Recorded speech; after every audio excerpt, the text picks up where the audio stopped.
কিছু কিছু প্রশ্ন আমার এই মাথাটাই ঘোরপাক খাচ্ছে, সেগুলো কি এই দর্শকদের মাঝে শেয়ার করাটা কি ঠিক হবে? তবুও করছি, দেখি ঠিক হয় কি না। তাহলে বন্ধুরা তোমরাই বলো আমার প্রশ্নগুলো ঠিক না ভুল।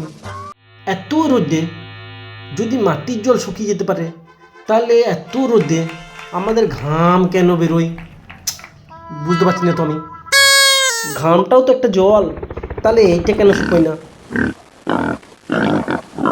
আর একটা কথা, ভূতকে যদি হনুমান চালিসা শোনালে ভূতে ভয় খাই, আচ্ছা সাপোজ সেই ভূতটা যদি মুসলিমদের বেরিয়ে যায়, তাহলে সে কি ভয় খাবে?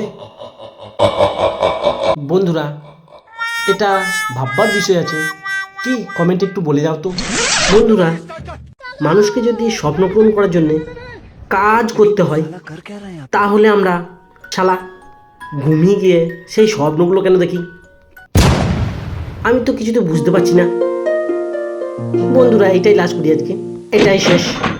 আচ্ছা মানুষ যদি পাপ করলে নরকে যায় আর পুণ্য করলে স্বর্গে যায়, তাহলে যে মানুষ পাপ পুণ্য কিছুই করে না, তাহলে সেই মানুষগুলো কোথায় যাবে?